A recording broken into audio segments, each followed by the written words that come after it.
कहानी शुरू होते ही हमें दो कपल को गाड़ी में दिखाया जाता है जो कि किसी इमरजेंसी सिचुएशन में शहर से निकलकर भागना चाह रहे थे। कार में चलते रेडियो से हमें पता चला कि दुनिया में कोई पेंडेमिक यानी कि विभा आती है और पता चलता है कि बहुत से लोग अजीब से ज़ॉम्बी में बदल रहे थे। ज़ॉम्बीज पहले से ही कई ज़्यादा खतरनाक है, ना तो मरते हैं और ज़ॉम्बीज बनने के बाद इंसान पौधों और इंसान कॉम्बो में बन जाते हैं। इनकी तरह बहुत से लोग और भी इस पेंडेमिक से भागने की कोशिश कर रहे थे। अचानक से कार चलाते हुए एकदम से इन्हें तेज रोशनी दिखाई देती है। इसके बाद इनके कार का एक्सीडेंट हो गया। सीन कट हुआ और हमको देखने को मिला ईथन की जब आँख खुली वो उस गाड़ी में नहीं था जिस गाड़ी में उसका एक्सीडेंट हुआ था और साथ ही उसके साथ उसकी वाइफ भी नहीं थी। यह देखकर वो बहुत ज़्यादा कंफ्यूज हो गया। गाड़ी से बाहर निकला और इधर उधर देखने लगा, जहाँ देखने पे पता चला कि यह पूरी दुनिया तबाह हो चुकी है। जिस टाइम ईथन का एक्सीडेंट हुआ था उस टाइम पेंडेमिक की शुरुआत थी। साफ मतलब है कि एक्सीडेंट के टाइम से बहुत सा वक्त गुजर चुका है और उस वक्त ईथन के साथ क्या हुआ उसे नहीं पता। अपनी वाइफ को ढूंढने के लिए इधर उधर निकल रहा था और उसके सामने एक आदमी आ गया और उसने ईथन के ऊपर गन पॉइंट कर दी। पहले वो ईथन को मार देता, पीछे से कोई गोली चलाकर उसे ही शूट कर देता है। ईथन की जिसने जान बचाई थी वो एक लेडी थी। उस जख्मी आदमी के पास आकर उसके मुंह पे थप्पड़ मारती है और बेहोश कर देती है और उसके बाद ईथन के पास आई और उसने बताया मेरा नाम मैं है। वो यहाँ ईथन से पूछती है तुम यहाँ क्या कर रहे हो। ईथन जवाब देता है कि मैं अपनी वाइफ को ढूंढ रहा हूँ, हमारे साथ एक्सीडेंट हुआ था, अब ना जाने वो कहाँ गई है। और यहाँ ये लेडी ईथन को अपनी मदद करने को कहती है। वो उस बेहोश आदमी को अपने साथ ले जाने वाली थी। वहाँ इस जख्मी आदमी को ये लोग ट्रक में डालते उससे पहले ही ईथन खुद बेहोश हो जाता है। उसे होश आया तो उसने देखा कि वो एक बेड पे लेटा हुआ था। उसी लेडी का घर था, यानी वो लेडी ईथन को भी अपने ट्रक में डालकर अपने घर ले आई थी। नीचे आया तो उसने देखा कि यह लेडी उसके लिए खाना बना रही थी। ये लेडी भी उससे सवाल करती है, ये पूछती है कि तुम कहाँ से आए हो। जवाब में ईथन कहता है मुझे ज़्यादा कुछ भी याद नहीं, मुझे इतना याद है कि मैं अपनी वाइफ के साथ लेक साइड जा रहा था, फिर हमारा एक्सीडेंट हुआ, फिर अब मैं यहाँ पर हूँ। इस लेडी के घर में लगे हुए बहुत से न्यूज़पेपर से उसे पता चलता है कि दुनिया पेंडेमिक की वजह से तबाह हो चुकी है। पेंडेमिक को आए भी काफ़ी साल गुजर चुके हैं। ये सुनकर वो बुरी तरह शॉक रह चुका था क्योंकि उसे यह कल की बात लग रही थी और इतने टाइम में उसकी वाइफ कहाँ गई थी उसे कुछ मालूम नहीं था। मैं ईथन के पीछे खड़े होकर उससे बताती है ये सब काफ़ी साल पहले हुआ था। साइंटिस्ट के मुताबिक ये सारा काम नेचर ही कर रही है क्योंकि सारे इंसान मर जाए और इस दुनिया को दोबारा से बैलेंस किया जा सके। इन्हीं बातों के दौरान घर की लाइट चली जाती है। बाहर सोलर सिस्टम चेक करने से पहले ईथन को कह के जाती है किसी चीज़ को हाथ मत लगाना और यहाँ से बाहर भी मत आना। उनकी बात न मानते हुए वो यहाँ से बाहर आया। वह एयर गेट देखने लगा और वहाँ सामने एक छोटा सा कमरा था। उसके बाहर मकड़ी के जालों में लिपटा एक ढांचा मूव कर रहा था और ये देखकर वो डर गया। वो मेरे से पूछता है ये क्या है। मैं जवाब में कहिए वो आर्टिफिशियल है, तुम इस पे ज़्यादा ध्यान नहीं दो, उससे यहाँ हिफाजत के लिए लटकाया गया है। मैं ये सारी बातें करते हुए अभी भी अपने सोलर सिस्टम को चेक कर रही थी। प्रॉब्लम उसे समझ नहीं आती तो यहाँ ईथन उसकी हेल्प करता है। उसके बाद ये दोनों ट्रैप को चेक करने जाते हैं तो फाइनली आज उनके लिए शिकार फंस गया था। अब रात का खाना खाने के बाद ईथन उससे कहता है आपके मेहमान नवाजी का बहुत शुक्रिया, लेकिन अब मुझे जाना होगा क्योंकि मुझे अपनी वाइफ को ढूंढना है। लेकिन यहाँ मैं उसको कहती है रुक जाओ, आज की रात यहाँ, सुबह को मैं खुद जाऊँगी तुम्हारी वाइफ को ढूंढने के लिए। फिर उसकी बात मान जाता है। वो यहाँ फिजूल नहीं रहना चाहता था, इसलिए रात में उसने साइकिल चलाकर मैं के घर के लिए पावर भी इलेक्ट्रिसिटी भी जनरेट की। इसके बाद मैं सोने चली जाती है। लेकिन ईथन को अभी भी सबर नहीं हो रहा था सुबह होने का, इसलिए आधी रात में वह खुद मैं की गाड़ी लेकर अपनी वाइफ को ढूंढने के लिए निकल गया। उसे एक्सीडेंट से पहले की चीजें पूरी तरह याद भी नहीं थी। जो बात उसे याद थी वो ये कि पेंडेमिक से पहले वो दोनों कैंडल डेट पर जा रहे थे जहाँ पर उनका एक घर था। फाइनली ईथन वहाँ पहुँच भी जाता है। वो अपना घर खोलकर अंदर जाने वाला था लेकिन उसने नोट किया कि घर अंदर से लॉक है। लेकिन फिर अब वो जोर जोर से एमा एमा चिल्लाने लगा, लेकिन जब अंदर से कोई आवाज़ नहीं आई तो मजबूरन उसे विंडोज तोड़कर अंदर जाना पड़ा। अंदर कोई रह तो रहा था लेकिन वो एमा बिल्कुल भी नहीं थी। जो कोई भी था ईथन उसे टॉर्चर करके एमा के बारे में पूछने लग जाता है। लेकिन ये लड़की बताती है कि ये किसी एमा को नहीं जानती और काफ़ी सालों से अपने बेटे के साथ अकेले ही यहाँ रह रही है। अभी ये लोग बातें ही कर रहे थे कि इनके पीछे से भारी कदमों की आवाज़ आने लगी। ईथन ने जब हैरानी से मुड़कर पीछे जब देखा तो वहाँ पे काफ़ी बड़ा स्केलेटन था। वो इंसान से ज्यादा कोई दरख्त लग रहा था। वो इनके घर के अंदर घुसने की कोशिश करता है, लेकिन जल्दी से वो लड़की आगे बढ़कर घर का दरवाजा बंद कर देती है। लेकिन वो स्केलेटन एक ज़ॉम्बी है। असल में वो इथन की तोड़ी हुई विंडो से इस घर के अंदर उस लड़की के ऊपर हमला कर देता है, जिसे बचाने के लिए इथन पास पड़ी हुई हथौड़ी उठाकर उसके सर पर जोर जोर से मारने लगता है और ऐसे वो ज़ॉम्बी दूर हो जाता है और वो औरत बच जाती है। थोड़ी देर बाद इथन ने जब दरवाजे के बाहर देखा तो वो शॉक रह गया कि वो स्केलेटन अभी भी जिंदा था। और फिर इस औरत ने बताया कि ये प्लांट जैसे ज़ॉम्बीज कभी नहीं मरते, लेकिन अभी इन्होंने इस टाइम ज़ॉम्बी से छुटकारा पा लिया था। अब इथन और ये लड़की कुछ देर बातें करते हैं। फिर ये लड़की इथन से कहती है तुम सो जाओ, अभी मैं घर की रखवाली करती हूँ ताकि यहाँ कोई ना आ जाए। उसकी बात मानते हुए इथन सो गया। लेकिन इथन की सुबह जब आँख खुली तो उसका पूरा मुंह खून से भरा हुआ था और उसने जब पीछे मुड़कर देखा तो वो औरत और जो बच्चा इस घर में थे वो दोनों नीचे मारे पड़े थे। ऐसा लग रहा था कि उन्हें बुरी तरह चीर फाड़ कर खा लिया हो। डर कर वो घर के बाहर गया तो उसने देखा कि एक ज़ॉम्बी टाइप क्रिएचर बच्चे के ऊपर हमला किए हुई थी। जैसे ही इथन उसके पास गया वैसे ही उसने फौरन इथन के ऊपर झपटा मारा, लेकिन वो इथन को खाने के लिए नहीं, इथन को कुछ कहना चाह रही थी, कुछ बोलना चाह रही थी, लेकिन उसकी आवाज़ बंद थी। इथन उससे डर रहा था और अचानक दोनों को गोली चलने की आवाज़ दोनों को ही डरा देती है और इथन के सामने खड़ी ज़ॉम्बी नीचे गिर जाती है। हमें पता चला कि इथन को बचाने के लिए यहाँ मी आई थी। अब यहाँ से जाने से पहले इथन को यहाँ पे लगा हुआ एक बर्ड बोर्ड दिखाई देता है जिसपे उसके वाइफ का टैटू बना था। वो जल्दी से इस बॉक्स को खोलता है तो उसके अंदर एक सेलफोन था जिसकी बैटरी डेड होने वाली थी। ये मोबाइल उसके वाइफ का ही था जिसमें एक वीडियो बना था। इस वीडियो में उसकी वाइफ बता रही थी इथन तुम्हें एक भूलने की बीमारी हो चुकी है, मैं नहीं जानती कि इस बीमारी के साथ मैं तुम्हारे साथ कब तक रह पाऊंगी। इस वीडियो में इथन खुद उसके पीछे लेटा हुआ था। इससे पहले कि ये वीडियो पूरा देखता मोबाइल बंद हो जाता है और इथन गुस्से से पागल होने लगता है। यहाँ पर मैं आती है और उसको कंट्रोल करती है और कहती है तुम मेरे साथ घर चलो, मेरे घर चार्जर है, तुम मोबाइल पर चार्ज करना। लेकिन तो इथन को मैं भी याद नहीं थी जो उसे कल मिली थी। मैं यहाँ उसे अपने बारे में तसल्ली देती है और उसे ये जानने के लिए बाहर ले आती है। बाहर आकर इथन को वो ट्रक याद भी नहीं था जिसे वो खुद कल रात लेकर आया था। इथन मेरे को सजेस्ट करता है कि क्यों ना हम इस ट्रक के जरिए यहाँ से चले जाए। जवाब में मी कहती है कि किसी इडियट ने इसकी बैटरी बंद नहीं की थी तो इसकी बैटरी ख़त्म हो गई है, तो अब हम इस ट्रक को भी नहीं ले जा सकते।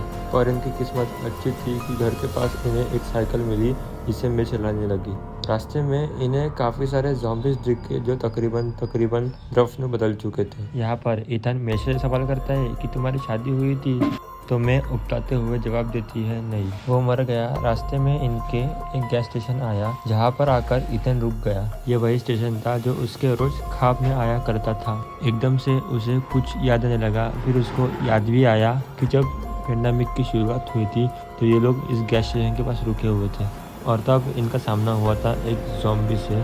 इस ज़ॉम्बी से एमा यानी कि मी को जब भी वो बचाने के लिए आगे बढ़ा तो ज़ॉम्बी ने इसके बाजू में काट दिया। फिर इसके आगे उसे कुछ भी याद नहीं आया। खैर इथन के लिए मैं अपने घर पहुंच जाती है, जहां आते ही वो इथन को चुप रहने को कहती है क्योंकि उसे घर के पास किसी की आहट महसूस हो रही थी। वो उसके करीब जाकर जो भी था उसे गन पॉइंट पर ले गया और तब उस आदमी ने बताया कि मैं इनोसेंट हूँ, मैं तो सिर्फ अपने वाइफ को ढूंढ रहा था, मैं अभी बहुत ज़्यादा भूखा हूँ, मैं खाने के लिए आपकी कुछ भी मदद कर सकता हूँ। उसके डील मानने से पहले इथन के जरिए उस आदमी को चेक करवाती है और उसके सारे हथियार ले लेती है, जबकि ये आदमी उनके लिए लकड़ियाँ काटता है, जबकि अंदर से मी उनके ऊपर नज़र रखती है। मी उसके लिए खाना बनाती है और यहाँ पे हम लोग देखते हैं कि वो आदमी इथन को वो चकमा देकर अपने गाड़ी के पास जाके अपने गाड़ी में से वो और एक गन ले आया है। घर के अंदर आने से पहले मैंने उन दोनों को जूस दिया और फिर खाने के लिए डाइनिंग पर बुलाया। खाना खाने से पहले उसने इथन को वार्न कर दिया था कि तुम ये खाना मत खाना और टेबल पर बहाना बना देना कि तुम्हें भूख नहीं।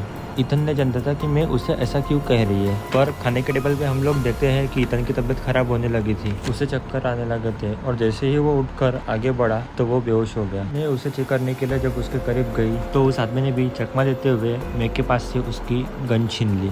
वो अब मेरे को धमकाने लगा था, लेकिन वो मैं ऐसी खड़ी थी जैसे उसे तो उसके धमकी से कोई फर्क नहीं पड़ रहा था। यहाँ तक कि ये आदमी उसके मुंह पे गन भी मारता है, तब भी मैं बिल्कुल शांत रहती है, क्योंकि वो जानती है कि ये आदमी ज़्यादा कुछ नहीं कर सकता, क्योंकि उसने खाने में बेहोशी की दवाई जो मिलाई थी, जिसके चलते कुछ ही देर में ये आदमी बेहोश हो गया। उसके बाद में इतन को लेकर उसके कमरे में चले गई और फिर इतन को जब होश आया तब वो काफ़ी अच्छा महसूस कर रहा था। मैं उसका इतना ख्याल रख रही थी, इसलिए मैं कुछ शुक्रिया करने के लिए जब वो नीचे जाने लगा कि उसने देखा कि चुपके से 2 लोग उनके घर में घुसकर आए हैं, जिसमें से एक ने आते ही एमा को पकड़ लिया और बंदी बना लिया। पता चला कि ये दोनों उसी आदमी के दोस्त थे जो थोड़ी देर पहले यहाँ पर आया था। असल में उस आदमी को शक था कि मैंने ही उसकी वाइफ को मारा है, क्योंकि उसकी वाइफ कुछ दिन पहले यहाँ आने वाली थी और उसके बाद वापस लौटकर नहीं आई। इतन ने भी इस आदमी को अपने वाइफ के बारे में बताया था। वो आदमी इतन से कहता है, क्या बता इसी औरत ने तुम्हारे वाइफ को भी मारा हो। इतन को इस आदमी के बातों पे शक तो नहीं था, लेकिन फिर भी वो इस आदमी के साथ मिलकर मे के घर की तलाशी लेने लगा और वहाँ पर उसे अपने वाइफ का लॉकेट मिल भी गया। इसका साफ मतलब था कि इतन के वाइफ के साथ मैंने ही कुछ गलत किया है, उसे शायद मार दिया है। यहाँ पर हम देखते हैं वो आदमी भी एमा के कमरे से एक बैग लेकर आया था। इसके अंदर बहुत से लोगों की पर्सनल चीजें थी। इसका मतलब कि मैंने एक को नहीं बल्कि बहुत से लोगों को अपना शिकार बनाया था। यहाँ पर अब इस आदमी का दूसरा साथी मे के घर के बैकयार्ड को चेक करने के लिए जाता है। जहाँ अंदर जाके उसने देखा कि ये जगह बिल्कुल एक हॉस्पिटल के जैसे थी। यहाँ पर उनके लीडर को भी बांध कर रखा गया था, उसका एक बाजू भी नहीं था। इससे पहले कि वो ये बात जाकर अपने दूसरे साथी को बता पाता, भूमि के बनाए जाल में फंसता है और वहाँ लगे ट्रिगर्ड बम के फटने की वजह से वो मारा जाता है। अब इस आदमी को जैसे ही एहसास हुआ कि उसका आखिरी साथी भी मारा गया, तब इस गुस्से में मैं को भी मारने वाला था, लेकिन उसके गन में गोलियां नहीं थी। तब वो मैं की ही गन उड़ाता है उसको मारने के लिए। उसने मैं की तरफ शूट किया और हमें गोली के बजाय बम फटने की आवाज़ सुनाई दी। एक बात हमें रिवील हुई कि मैंने की गन में एक खास रेड बटन लगाया हुआ था, जिसको बंद करने पे वो गन चलाती तो गोली निकलती, लेकिन इस आदमी को ये बात पता नहीं थी। तो उस गन की रेड बटन ना बंद करने की वजह से उस गन का जो बम था वो फट गया और उस आदमी का बाजू ही कट गया। उस आदमी के मरने के बाद दोबारा इतन की तबीयत खराब होने लगती है। मैं किसी तरह अपने आप को छुड़ाकर इतन को अपने रूम में लेकर जाती है।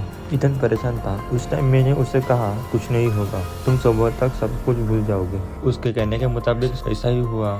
इतन जब उठा तो उसे कुछ भी याद नहीं था और यहाँ पर मैंने उसे कहा, चलो शिकार करने चलते हैं, क्योंकि घर पे खाना खत्म हो रहा है। चुपचाप इतन मैं के पीछे चलने लगा और चलते हुए इस मर्तबा जिस घर में वो रह रहे हैं उस घर को देखकर उसको एक अजीब सी याद आने लगी। उसे याद आया कि वो और एमा यानी कि उसकी वाइफ, वो दोनों एक साथ इस घर में आए थे, जहाँ पर नेक उस घर का ऑनर भी मिला था। वो ऑनर एक विश था जिसने हमें बताया था कि यहाँ पे जो पेंडेमिक जो आग फैली है वो गॉड ने इसलिए फैलाई है ताकि इंसान इससे सबक सीखे। लेकिन एमा यानी इतन की वाइफ एक डॉक्टर थी, इसे लगता था कि ये किसी खास वायरस की वजह से हुआ है। पर की पुरानी यादें याद करते हुए इतन को ये भी याद आता है कि उसके हाथ पे लगा जो प्लास्टर था उस पे हमेशा रेड कलर में एमा लिखा रहता था, लेकिन आज उसके इस प्लास्टर पे ग्रीन कलर से एमा लिखा हुआ था। और उसे सोचते ही उसका दिमाग खराब होने लगा। उसे लगा कि ज़रूर मैं उसके साथ भी कोई एक गेम खेल रही है। उसने ये सब जानने के लिए उसने मैं के ऊपर ही गन पॉइंट कर दी, लेकिन मैं इस सब के लिए गड़बड़ा ही नहीं। इतन ने जब सवाल पूछा कि आज इसका कलर ग्रीन क्यों है, तुम मेरे साथ क्या खेल खेल रही हो, कि मैंने बड़ी ही आराम से आवाज़ दिया कि रेड पेन ख़त्म हो गया था। यानी इसका साफ मतलब था कि बार बार उसके हाथ पे एमा लिखा ये दिल वो खुद ही बनाया करती थी। वो हर चीज से तंग आ चुकी थी। वो इस टाइम वो इतन को सब सच बता देती है कि इतन तुम जिंदा नहीं हो, तुम मर चुके हो। असल में गैस स्टेशन पर जब तुम्हें किसी एक ज़ॉम्बी ने काट लिया था तो तुम भी इन्फेक्टेड हो गए थे। ये सुनकर इतन शॉक हो जाता है और फौरन अपने हाथ का प्लास्टर खोलता है। यहाँ पर उसके हाथ पे बहुत सारे छोटे छोटे प्लांट दिखाई देते हैं। इसका मतलब साफ था कि मैं सब कुछ सच बोल रही थी। मैं उसे बताती है कि मैंने तुम्हें हमेशा इंसान जैसा बनाए रखने के लिए तुम्हें इंसानों का गोश्त खिलाया, जिसकी वजह से तुम एक पूरी तरह ज़ॉम्बी में नहीं बदले। सीन कट होकर हमें जब पास्ट में दिखाया जाता है, जब वो घर में आए थे और प्रीस्ट से मिले थे, तभी प्रीस्ट को शक हो गया था कि इतन कोई इंसान नहीं, क्योंकि उसके अंदर कोई स्पिरिट बोल नहीं रही थी। वो किसी इंसानों जैसा एक्शन नहीं कर रहा था और ये चीज़ एमा छुपाना चाह रही थी। एकदम से इन सब के दरमियान बैठे इतन को चक्कर आने लगे थे। और एमा उसे वॉशरूम में लेके चली जाती है और वहाँ वो अजीबोगरीब हरकतें करने लगा था। एमा बोलती है, तुम अपने आप पे कंट्रोल रखो, मैं तुम्हारा कोई इंतजाम करती हूँ। ये कहकर वो नीचे आ गई और नीचे एमा ने उस फैमिली को कहा कि असल में ईथन की कुछ तबीयत ठीक नहीं और वो थोड़ी देर में आएगा। ये सुनते ही उस प्रेस का शक कंफर्म होने लगा कि ईथन कोई इंसान नहीं। वो अब एमा से कुछ बातें पूछना चाहता था, इसीलिए उसने अपनी वाइफ और बेटी को भेज दिया। वो जब ऊपर अपने कमरे में जाने लगी थी, उन्हें तभी अजीबोगरीब वॉशरूम में से गुर्राने की आवाज़ सुनाई आने लगी थी। वॉशरूम खोलकर जब उन्होंने चेक किया तो ईथन इंतहा बुरी हाल में था। इसने इन दोनों को देखते हुए ही इन दोनों के ऊपर हमला कर दिया। अपनी वाइफ की चिल्लाने की आवाज़ सुनते ही प्रीस्ट उन्हें बचाने के लिए जैसे ही वहाँ से जाने लगता है तो एमा एकदम से पास पड़ी छुरी उठाकर एकदम से हमला कर देती है और उसके पेट में छुरी स्टैब कर देती है। इससे पहले कि वो आदमी एमा को कुछ करता, उससे पहले एमा ने पॉकेट से गन निकाली और उसे भी मार दिया। ऊपर दिखाया गया कि ईथन ने उसके वाइफ और बेटी को भी मार डाला था। सीन कट होकर यहाँ हम प्रेजेंट में आते हैं, जहाँ ईथन को एहसास हो चुका है कि मे नाम की बूढ़ी औरत उसके सामने खड़ी है, असल में उसकी वाइफ एमा ही है, जो अब खुद बूढ़ी हो चुकी है। और वो खुद अभी तक जवान इसलिए दिख रहा था क्योंकि वो खुद एक ज़ॉम्बी बन गया था। एमा ने अपना वादा आज तक पूरा किया और आज तक उसका साथ देती रही।